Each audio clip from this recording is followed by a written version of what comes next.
the Light Labyrinth project, and it is amazing, so don't miss this. Kirby Seid. Thank you.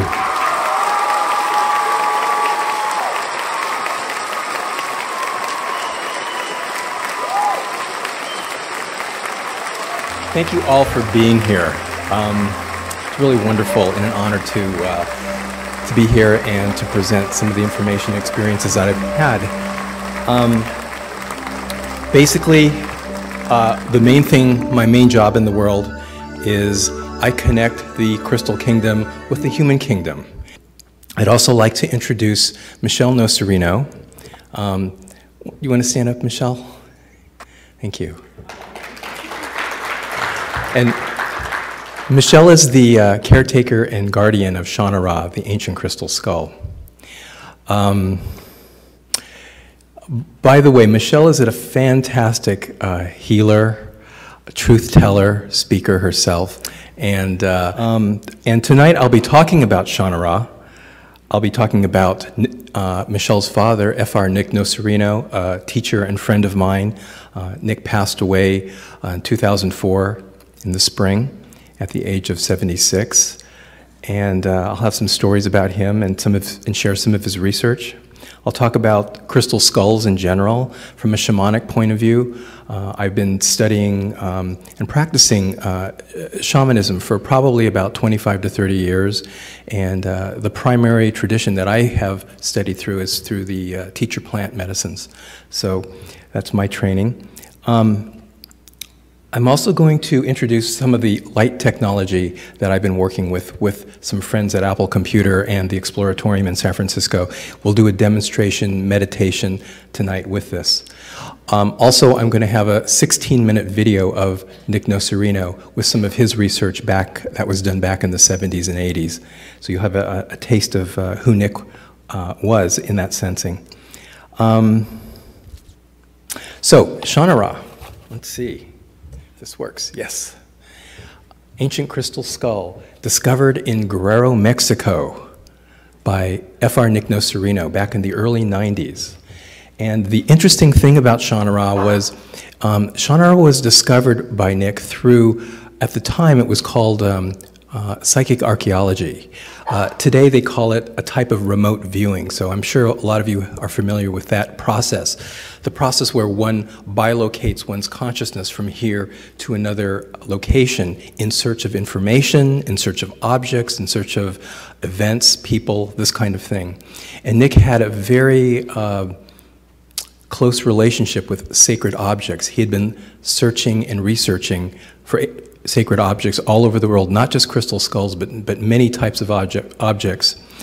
And he had a premonition that Sha Na Ra, he didn't know the name of the crystal skull at the time, was calling him somewhere in Mexico. And through the process of continual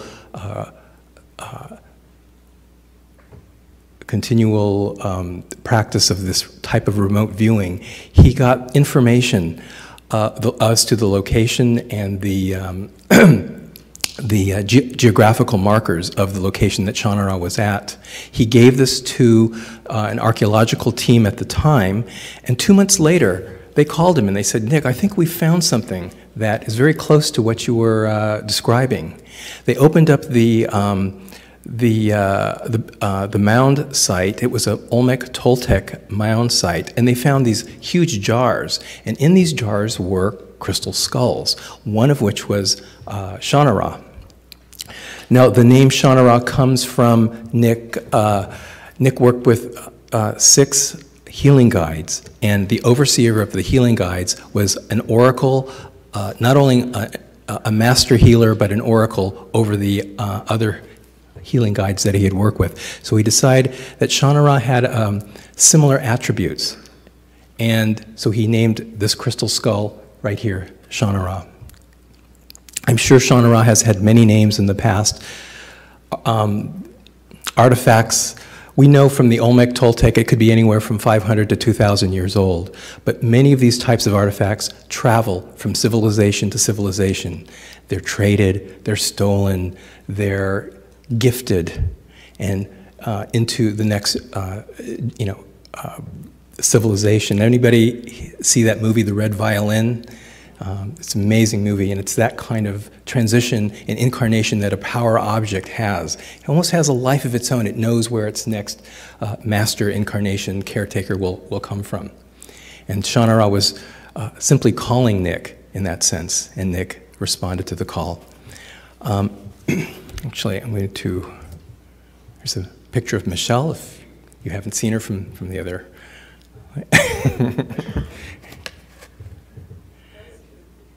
What? All right, here we go. Continue. All right.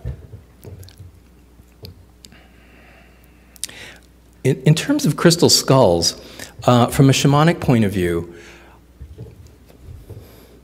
the crystal skull represents the evolution, the vehicle for the evolution of human consciousness. And in shamanic terms, the journey is from the incarnation from the human animal to the human being to the spiritual human. And crystal skulls relate back to the ancestors, those who came before us, who held wisdom and knowledge. And they even relate back even further to the ancient ones. And in mythologies, the ancient ones represented the gods, the beings who had a lot to do with putting human DNA on our planet, shall we say, the ETs in our current perspective, this type of thing. Modern shamans and modern healers and teachers use crystal skulls as a reflection device, as a meditation device, as a portal to the other dimensions. And in the sense of reflection, every spiritual discipline, method, means has a few similar properties. And one of them is brain activation. So you go through a set of rituals, incantations, methods, and means to create an altered state of reality. And the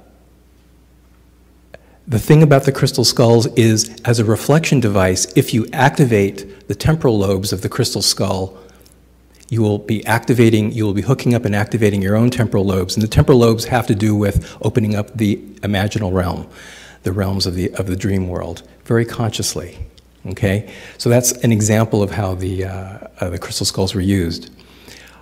In shamanic terms, also, the crystal skulls were considered to be part of the family, part of the tribe, not just an object for recording information, but they were introduced to new family members, marriages, updated in terms of the news of the tribes, this kind of thing. And shamans would know how to put information into the skulls through a type of psychometry, through ritual.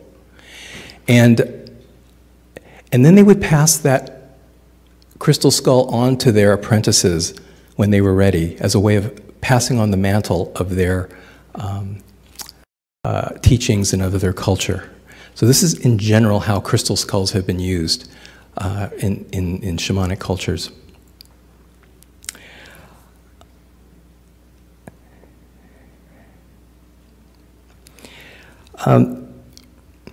Nick had three important points about understanding crystal skulls. The first thing was the quartz itself. Now, the quartz, all three of these quartz beings here are roughly 90 to 110 million years old. They act as storage devices. They store information. So they've been storing cosmic information, earth information, all kinds of information. And the trick is to access this information through a set of rituals, through an activation of sound and ritual. And so you've got the quartz itself. And those of you who work with crystals know that crystals have their own information and personality. I'm concerned about defining what Nick would call skull consciousness. Skull consciousness is, you might say, from the crystal kingdom, an ambassador.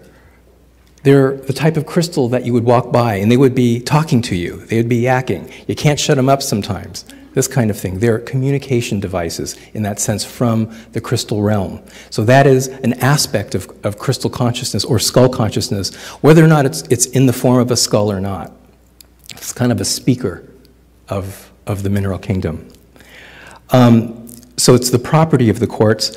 The second thing is, was the person or persons who were carving this sacred object, were they channeling, were they just doing something mundane, or were they actually channeling something of the divine? Were they transcending their own ego personality and doing something in a very sacred way and imprinting that object with that type of spiritual power and imprinting their knowledge and sense of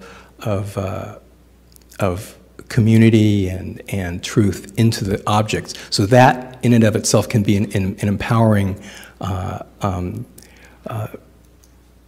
to the power object.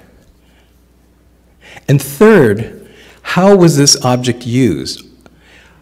So we know that Max and Sha Na Ra, over many, probably thousands of years, was used as a healing and as an oracle device.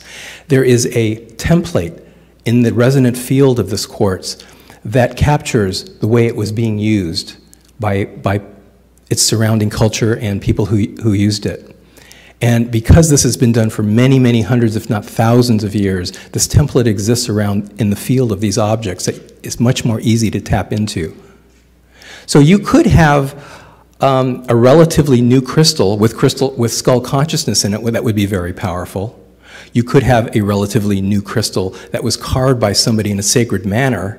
I've certainly been around very ancient objects that didn't have any life to them at all, that somehow the carver or the culture that it came from was just something very mundane and something very simple, and it didn't really have that kind of juice to it. But the thing about these ancient crystal skulls, and particularly Max and Sha Na Ra, is they have all three. They have all three of those attributes in a very strong way.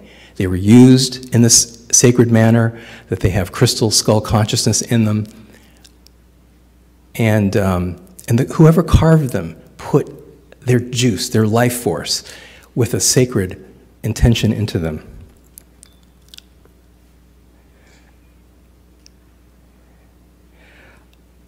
Okay, I want to say a little bit about Nick, and then I'm going to be playing a little 16-minute video. This video is available through Michele, and it's a much longer 1-hour video called Dreams, Doorways, and Dimensions. And you won't actually see Sha Na Ra in this video because this is probably done in the mid-80s, and Sha Na Ra didn't come into Nick's possession until the early 90s. But Max is in this particular video. Let me show a picture of Nick.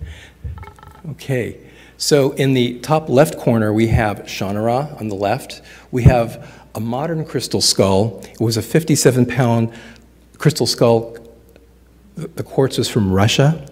It's optical grade. It's interesting, that particular piece of quartz came from a military stockpile from Russia. It was going to be used for missile guidance system, computer chips, this kind of thing for war, and it was gotten when the Russians in the 80s and 90s were letting go of some of their assets.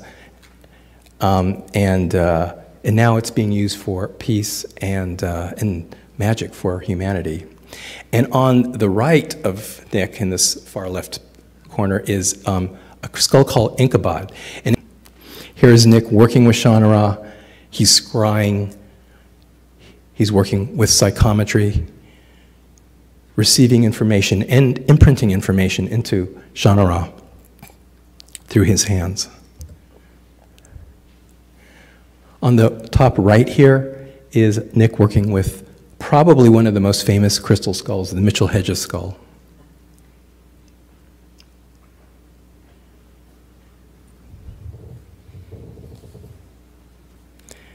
Nick was a teacher's teacher. Many of the, he's known to be more the godfather of crystal skulls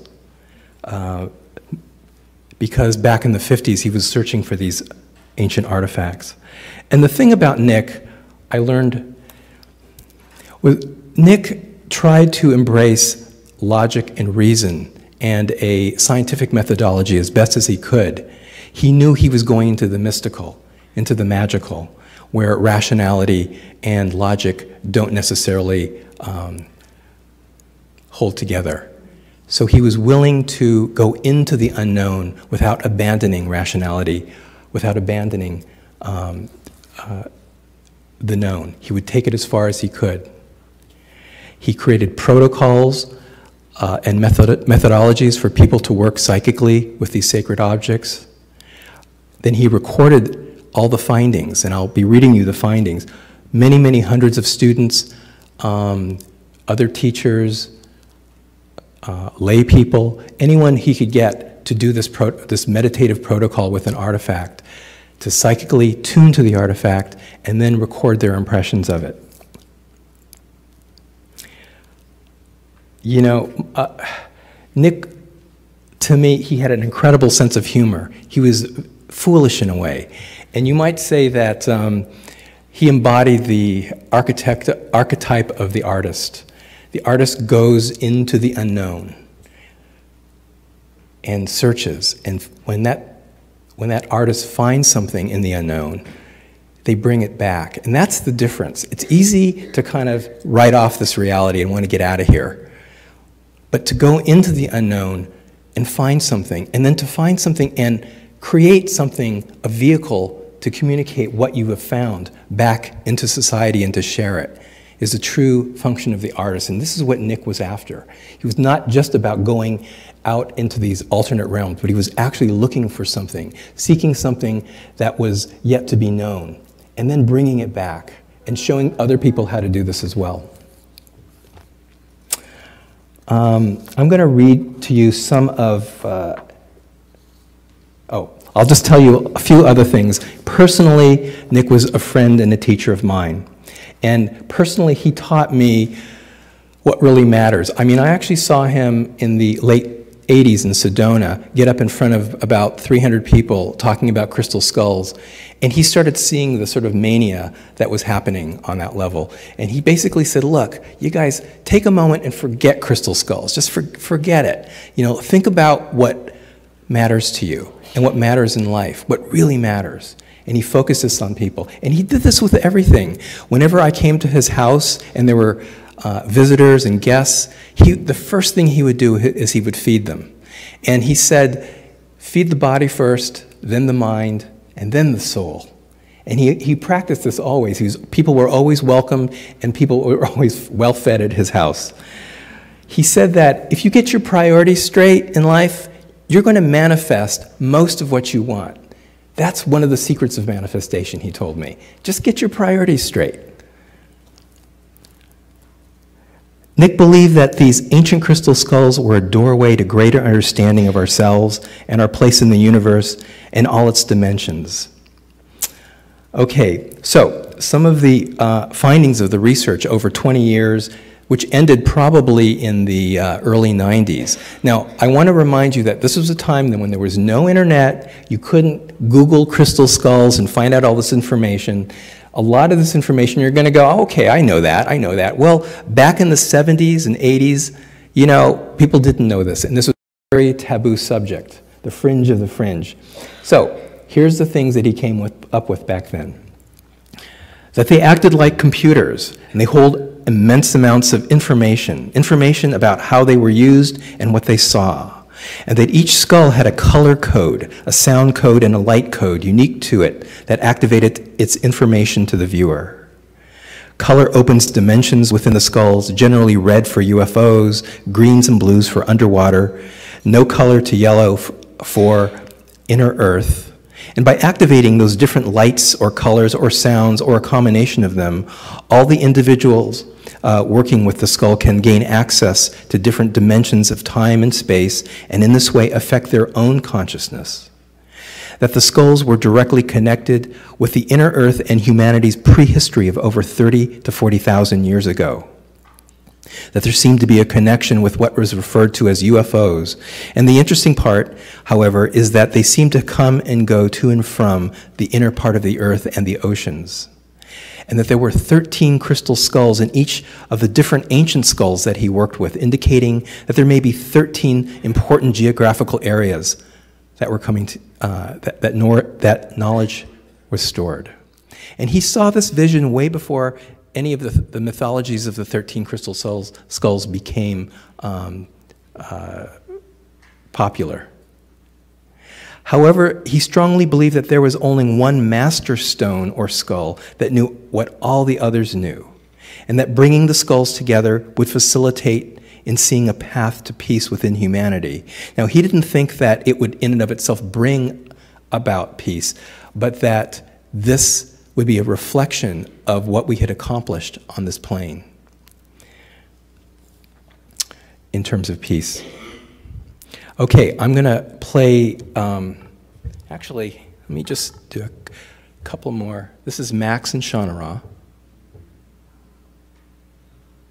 It is such a rare event to have both these crystal skulls, and I can't tell you how many promoters have tried to get both these crystal skulls under the same roof. And, you know, Tyberonn was, Tib was, just had the juice to do it. We're also very fortunate on both accounts of having them here because, you know, Nick passed away in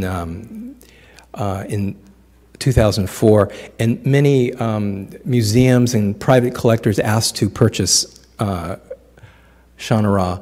And after debate among the family, they decided that they wanted to have Sha Na Ra still available for the public, for people to work with Sha Na Ra directly. And I had the opportunity from 2000 to about 2006 to carry Sha Na Ra and facilitate experiences for people. And then, well, then the movie came out, the Indiana Jones movie came out in 2007, and Chris, his wife, was kind of freaked out about it. She's going, this is the pinnacle of commercialism and exploitation, and she saw the circus was in town, and she really didn't want Sha Na Ra to become a part of that, so she was going to withdraw Sha Na Ra from public access altogether. And then Michele stepped up and she said, you know, Dad really wanted this to be available for people, so I'm going to take this over. I'm going to take on the mantle of his wishes and continue this. So without Michele, Sha Na Ra would not be here today available to work with.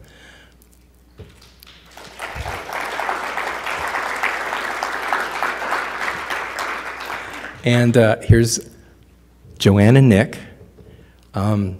Back, I believe, in the 70s when Joanne received Max, you know, she was taken aback by this object, and for many years, not knowing what to do with it, she met Nick, and Nick sort of put her on track, told her what the significance of this valuable artifact is and how she could use it and what she could do with it and how she could, you know, really do good with this object. And I think Nick would be so proud of Joanne after probably 30 years of bringing Max all over the world, and she continues to do so. So, you know, I really thank everyone for participating in this particular event and participating for those of you who have and even haven't to have private sessions with Sha Na Ra. It really continues a tradition that is very important to continue. Okay, so I'm going to play the video now, and so you can have a direct experience with Nick. And I just have to figure out how to end this.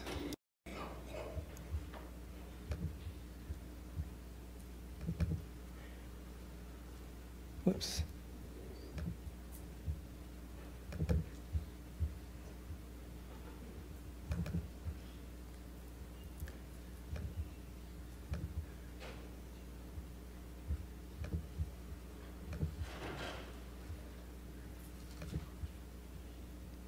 But particularly these ancient human-sized carved crystal skulls are computers. How they're loaded with information, I do not know. I do know we are trying desperately Can we have the lights down? This information out perhaps, and we believe we are right for the betterment of you and I and others within the world.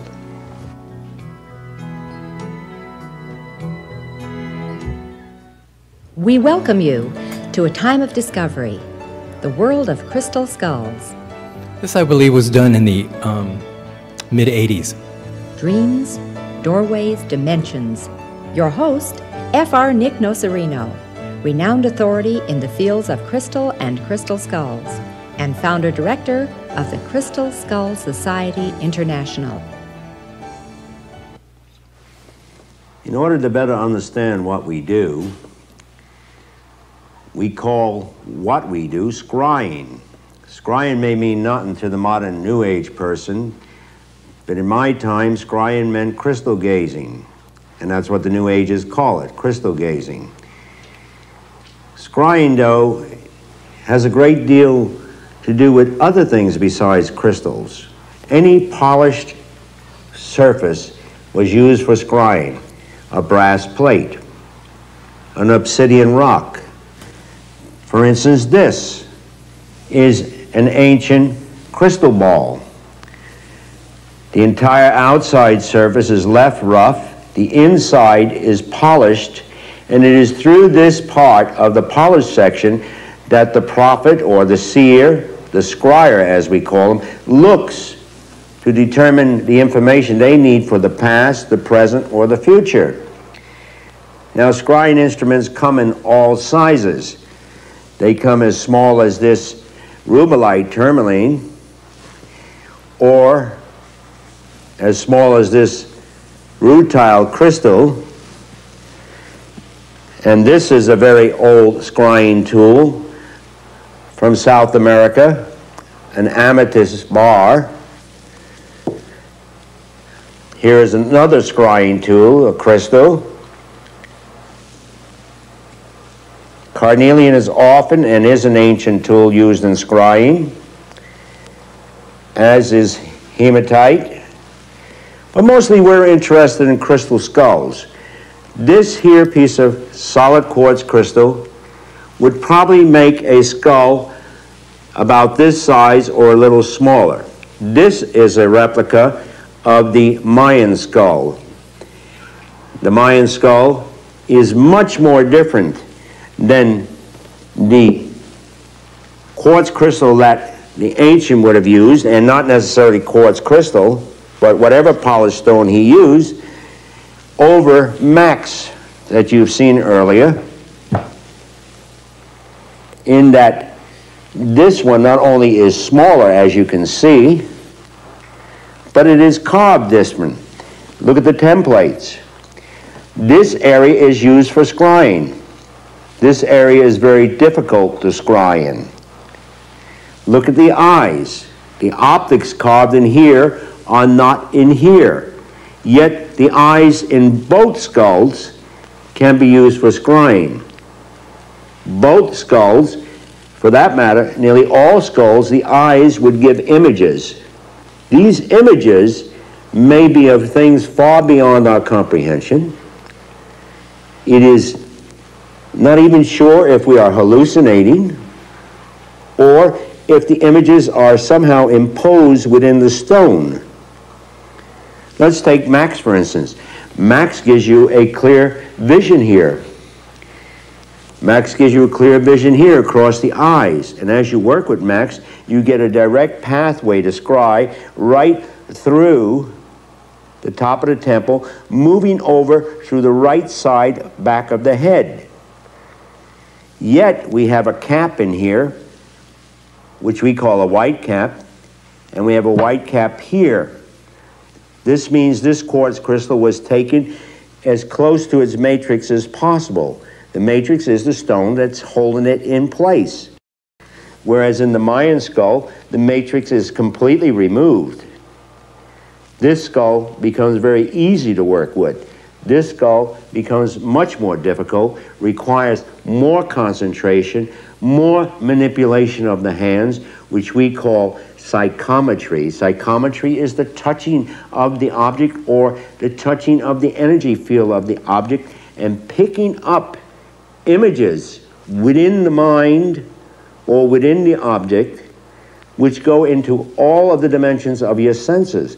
For instance, all of these skulls you see in front of you produce odor. They are clear audio. They produce sound within our minds, within our inner ears. We have feelings. We know things that we did not know we knew before we worked with them. But the most interesting thing of all is that no matter which skull we are working with, we seem to get some idea of perhaps legends. And what are these legends? For instance, we look in here and we see an ocean. We look in here and we see an ocean. We look into this skull, which is a replica also of a Mayan skull, and we see an ocean. We look in here and we see an ocean. Yet this is not a crystal skull. Why should it show the same things? It is hard to determine why they show the same things, but all crystal skulls show three specific things of interest and identity. One is a life form, some civilization, some culture that lives within the water, within the ocean. We see dolphins, we see whales, we see things that don't exist, mermaids, merwogs. We see gigantic reptiles that move along, and no one even can imagine the size of them, but looking into the crystal, they seem to be gigantic. We see them in here, we see them in here, we see them in here. Then another thing happens. We see within the skulls a very interesting thing, and that is people who live inside of what we would say is the earth, caves. Caves within caves with their own daylight, their own sunlight, their own moonlight.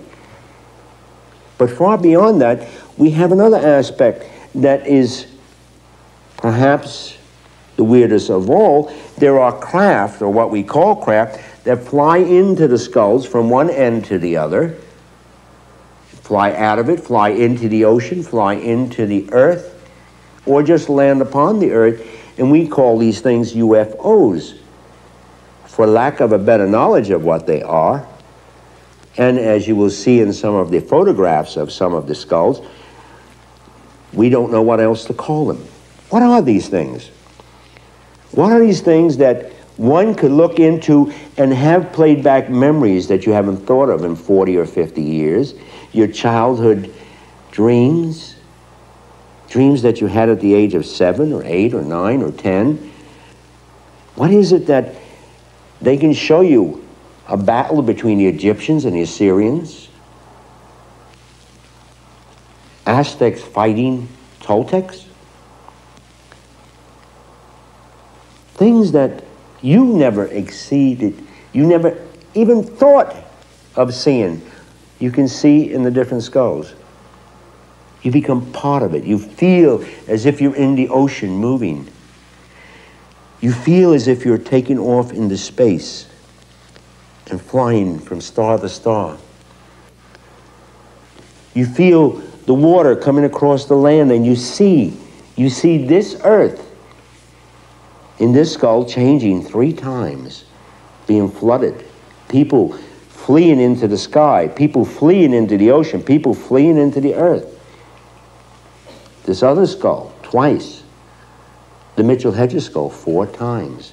The earth changes. Now, are we hallucinating? Again, we must always ask this question. Or as we close our eyes, are we just seeing what we are creating in our imaginations? If this is true, why then do people in New York, or people in Paris, or people in London, or people in Rio de Janeiro, or people in Hawaii, or people in Kitchener, Canada, all see the same things? Why are all the scryers, all the mediums, all the channels that you use that word today, channel, which we call scryers or mediums, Why do they all see the same thing? Particularly when they have never seen a skull before, particularly when they have never touched the skull. Now, of course, we have the method whereby people will touch the skull and close their eyes and allow their senses to take hold, and they read out what they see, or feel, or smell, or taste, or hear. And we have the other group that never sees a skull, but tunes in on it from 1,000 miles away, or 10,000 miles away for that matter, as most channels do today. Yet they come up with the same information. Are they all reading the same book? There are not that many books about crystal skulls. Are they all talking to the same people? It puzzles me. It should puzzle you. Of the many skulls I have seen and worked with, of course, the Mayan skull and the Mitchell Hedges skull are perhaps the clearest. And perhaps those skulls are the best that we have photographed.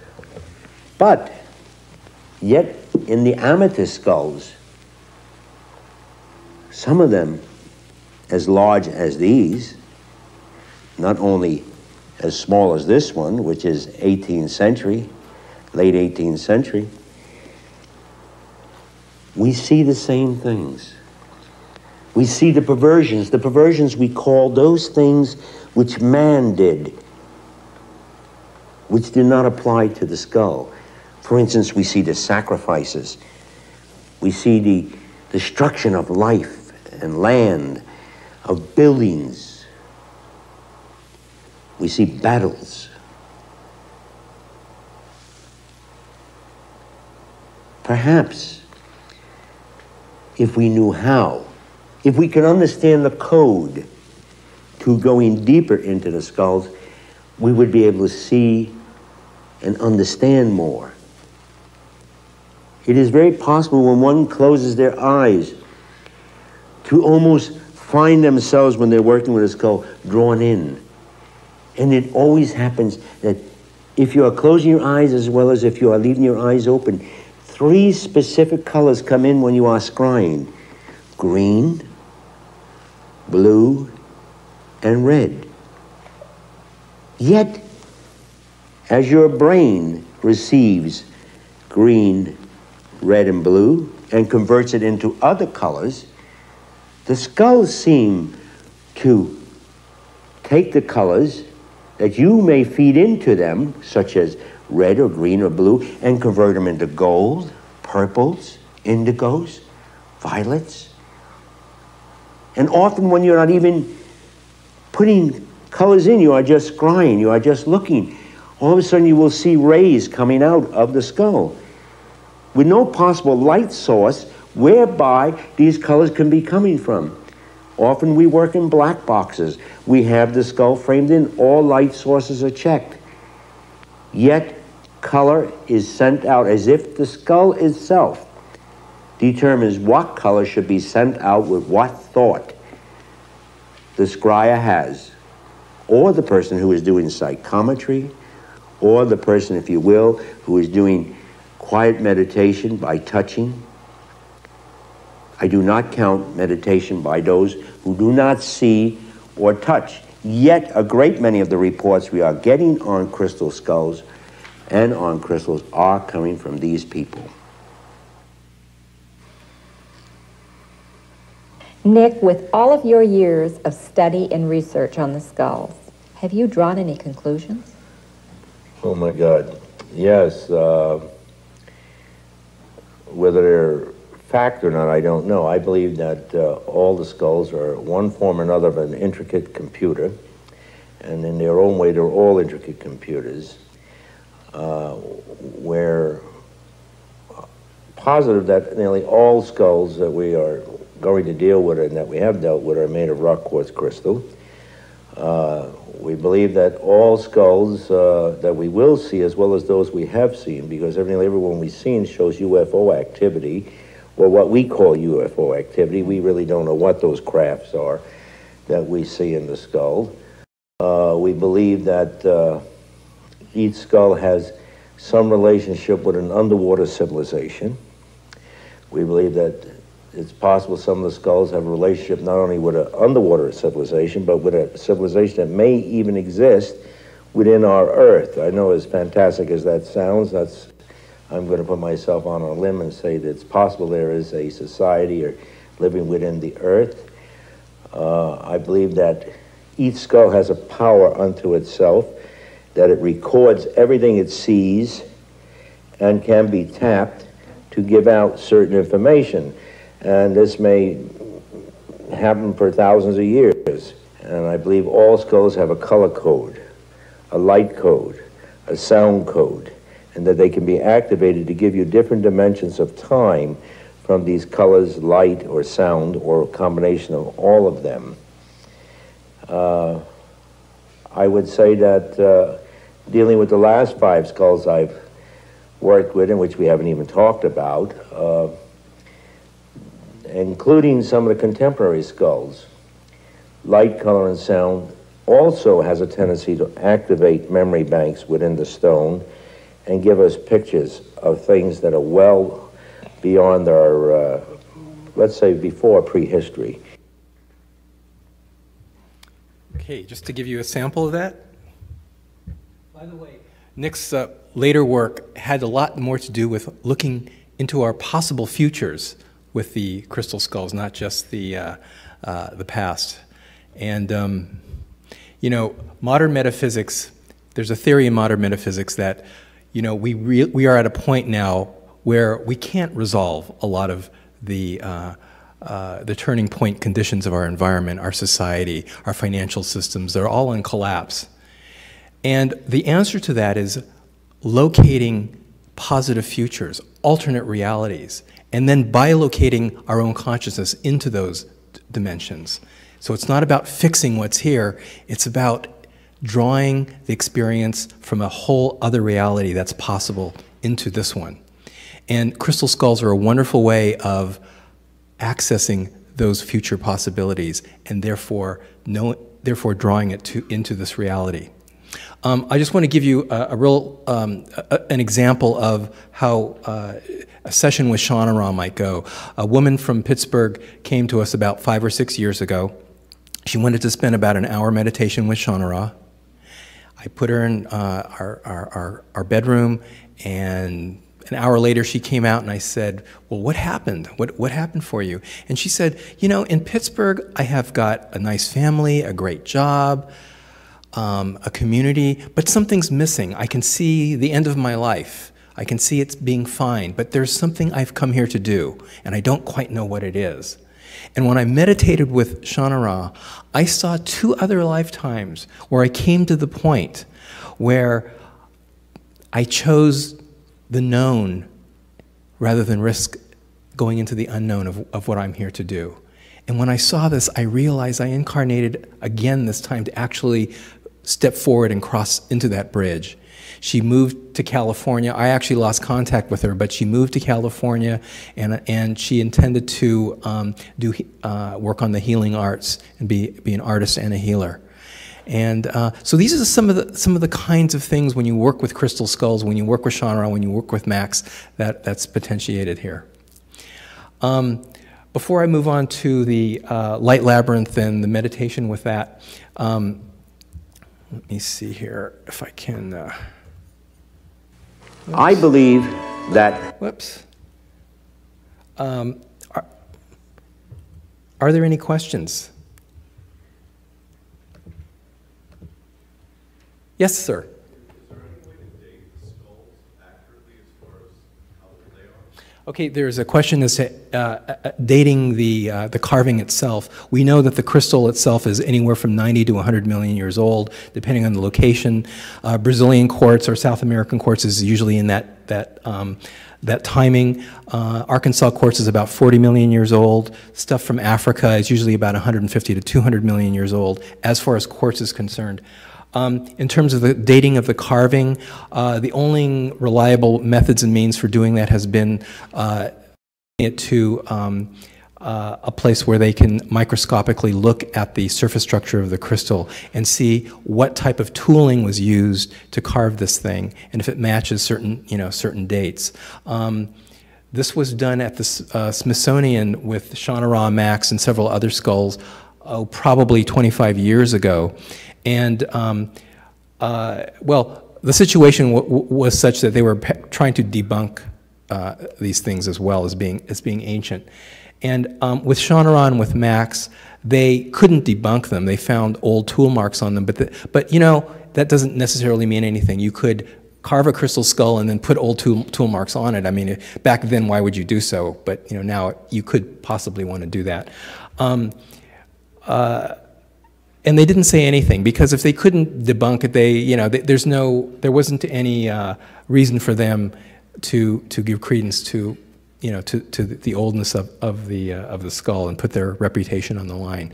But so it remains a mystery in that sense. And a lot of these artifacts were not acquired, shall we say, in academic terms. So fortunately, we do have evidence with Sha Na Ra, pictures and people that were there in terms of the location of the burial mound site that it was found. So at least it kind of gives it that much of a reference. Yeah. Yes, sir.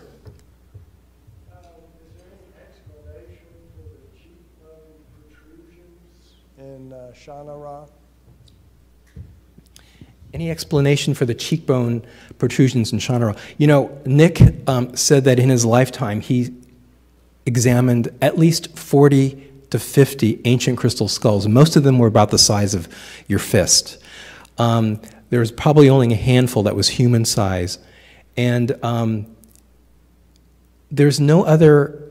there's sort of a whole lineage of crystal skulls, ancient crystal skulls that look alike. Let's see.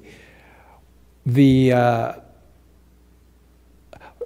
quick answer to your question is no. Characteristically, what is this reflecting?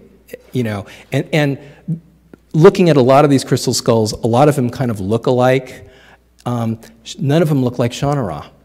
Sha Na Ra is almost mask-like, you might say, and almost not skull-like in that sensing too. So there is that uniqueness about it. So I don't have, and neither did Nick have an answer for that, why in those jars these other skulls were found that were very different and hollowed out, and only Sha Na Ra looked the way that Sha Na Ra looks among the other crystal skulls that were found in that area.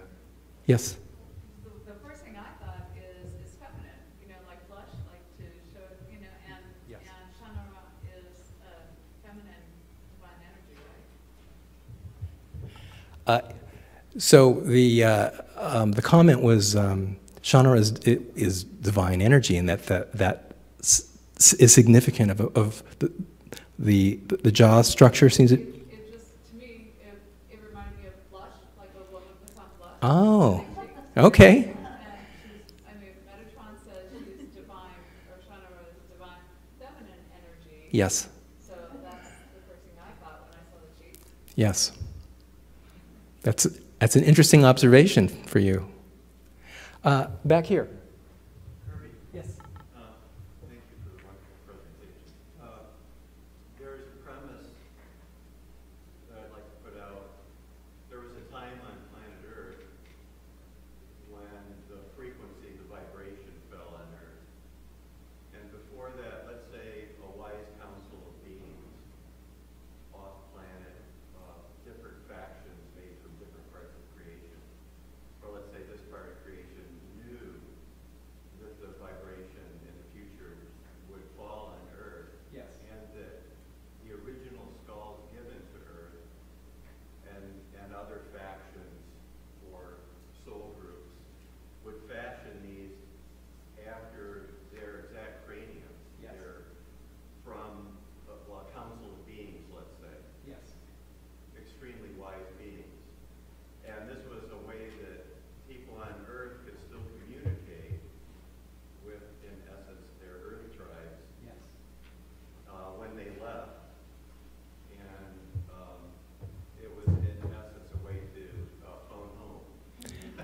Yes, and a reminder, a reflection, a breadcrumb as to what one's origins are in terms of possibly genetic and spiritual. Yes.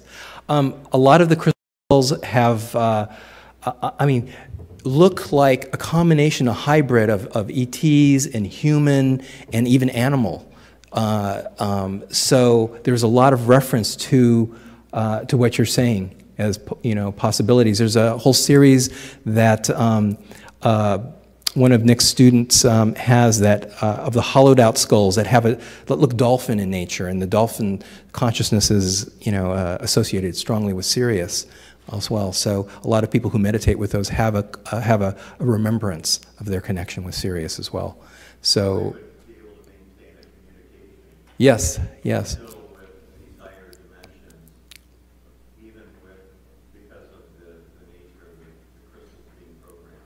Yes. For those of you who, we were talking earlier, for those of you who have heard a channel named Bashar, who's an ET, I had a reading with Bashar about Sha Na Ra, and they said that Sha Na Ra's, one of a past incarnation with Sha Na Ra, its name was called Uxmal, and that in that culture, Sha Na Ra was used as a communication device with the Pleiades. That they seem to indicate that Sha Na Ra was not from the Pleiades, but used in resonance communication with Pleiadians, and that the information, therefore, in Sha Na Ra actually had to do more with agricultural, you know, how to do agricultural information for great crops and stuff like that. But that was relevant for those particular times. Yes.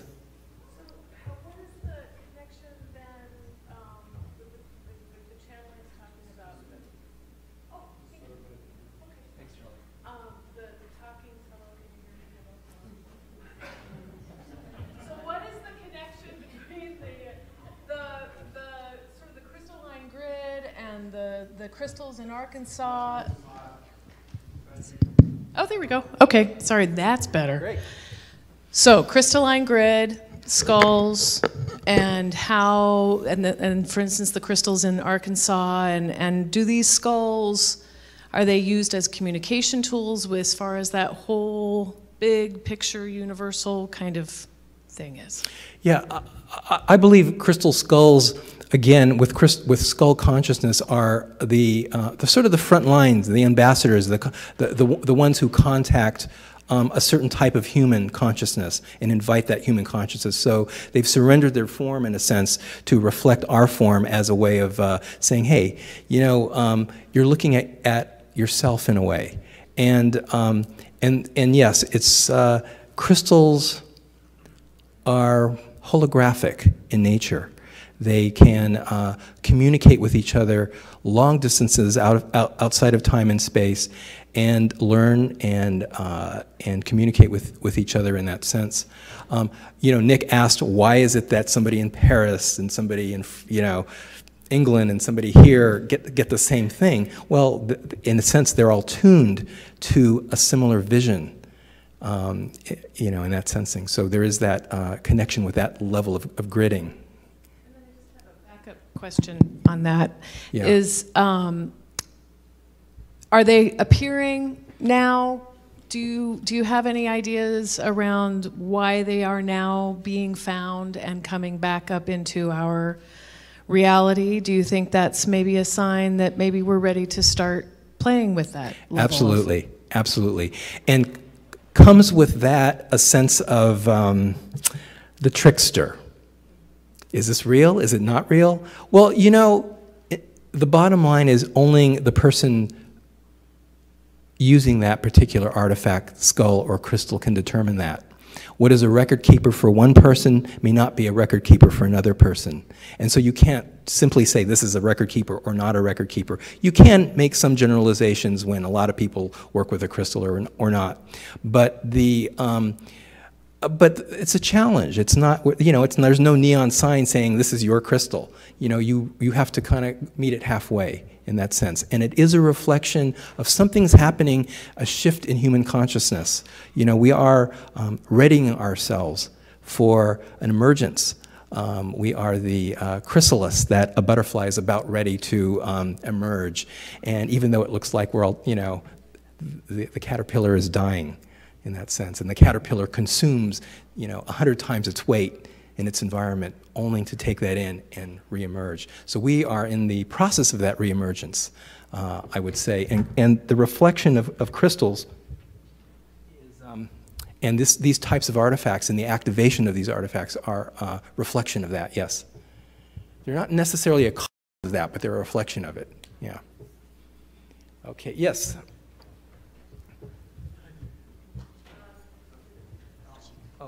Thank you. Thanks.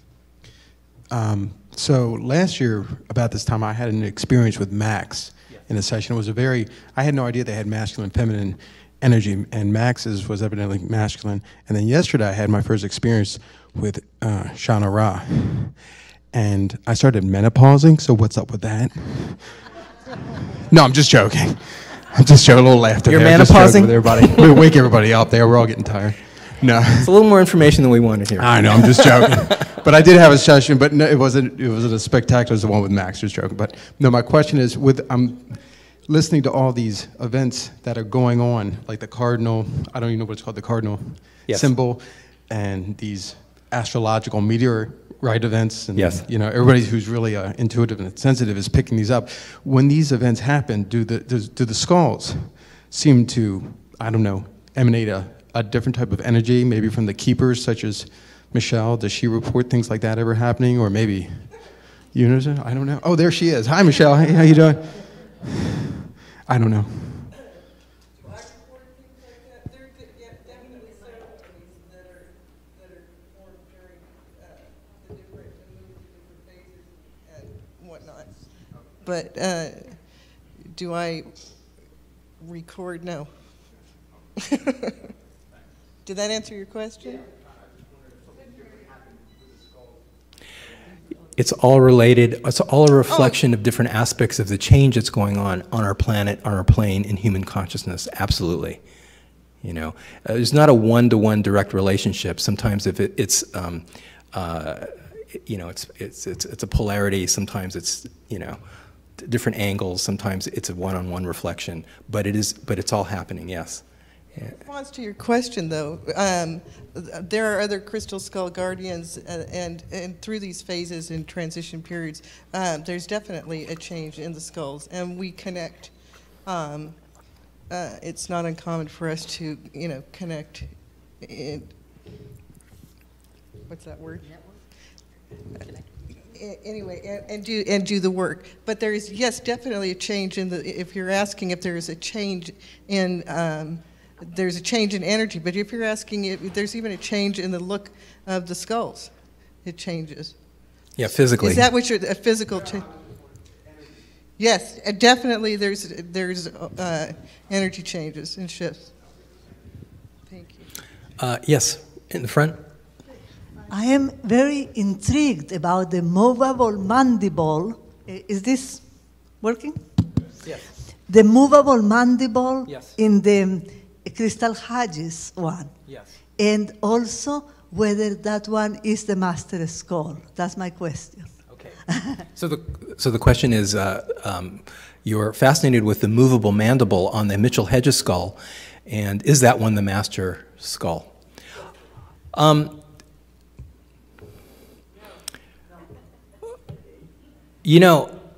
didn't think so for a long time, and the first time I met the Mitchell Hedges skull in Sedona, it's probably about 5 or 6 years ago at Angel Valley, I was stunned.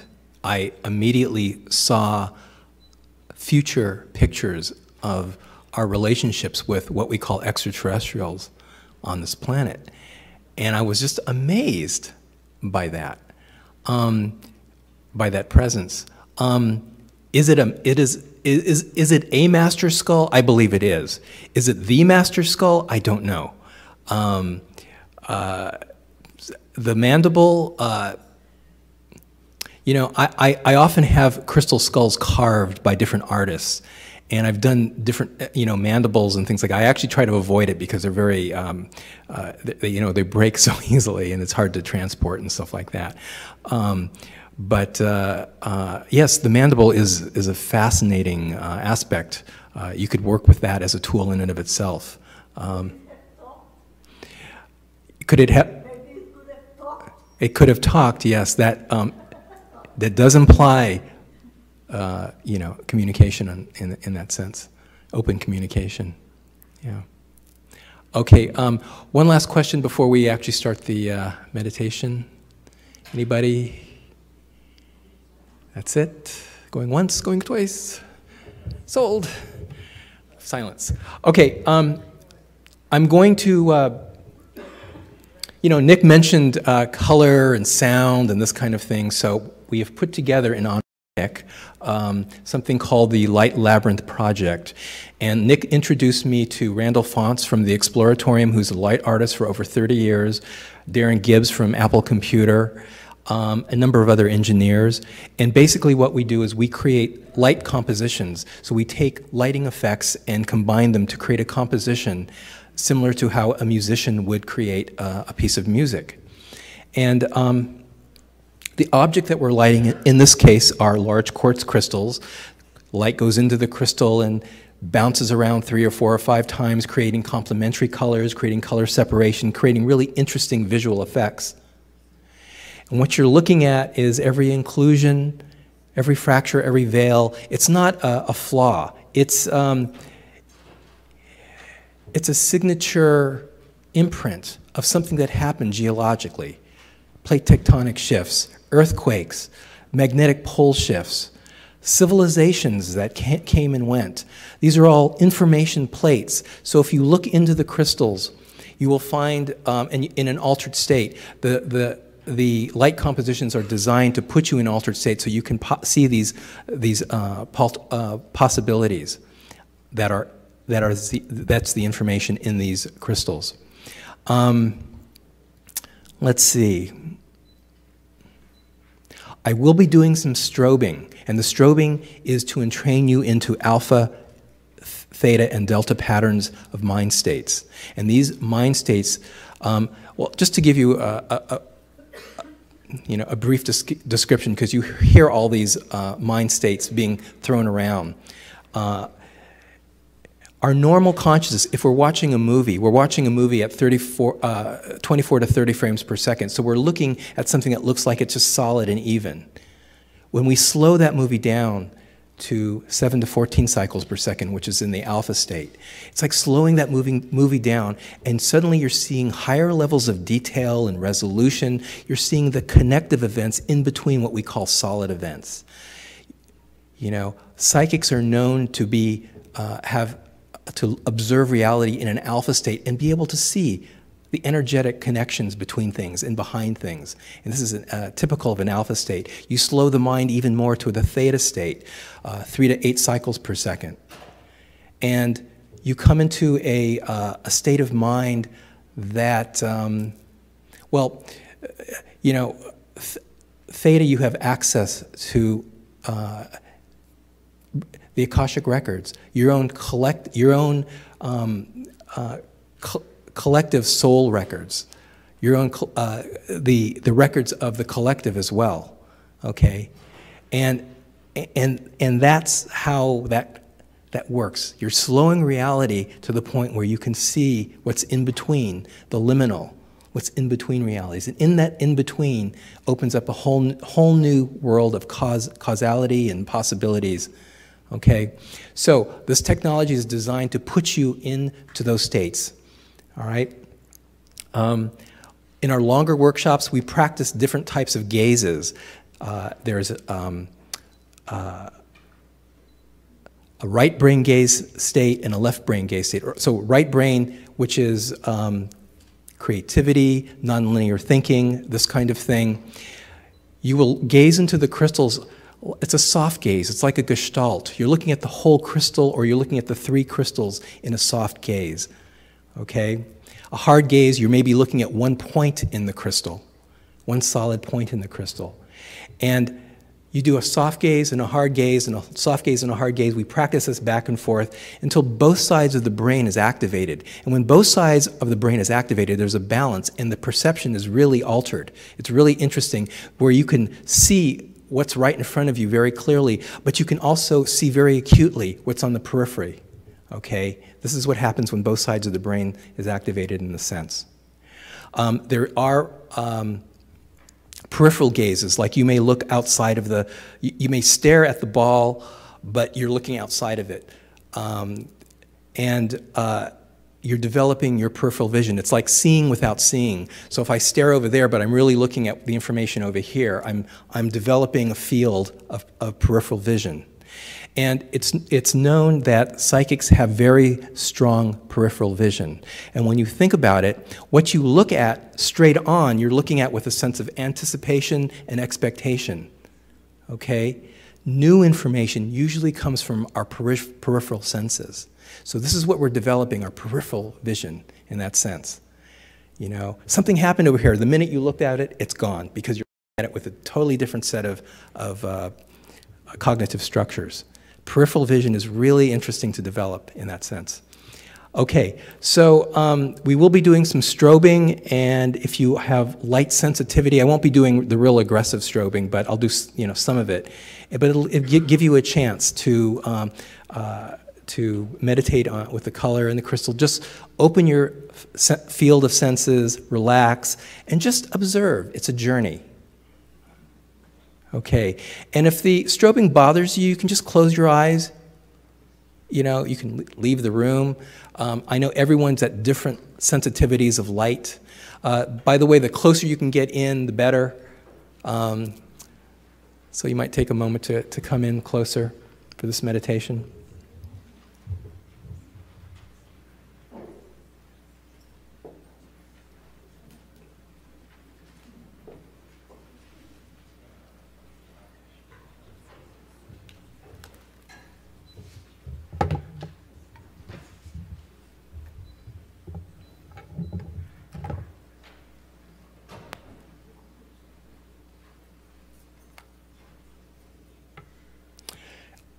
Charlie, can I have the just the the music on?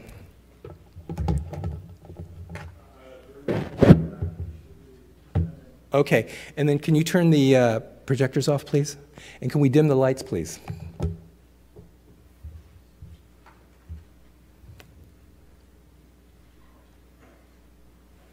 So we're going back in time now and practicing the ancient art of crystal gazing. This was usually done with flames and fire with crystals. But this is our high-tech version of that.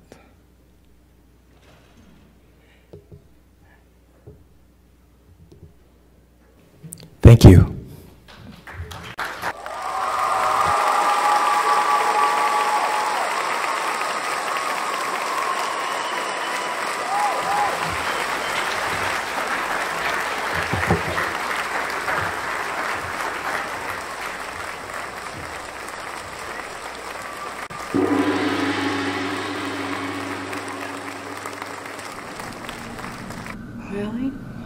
There's purple orbs just coming straight out of it.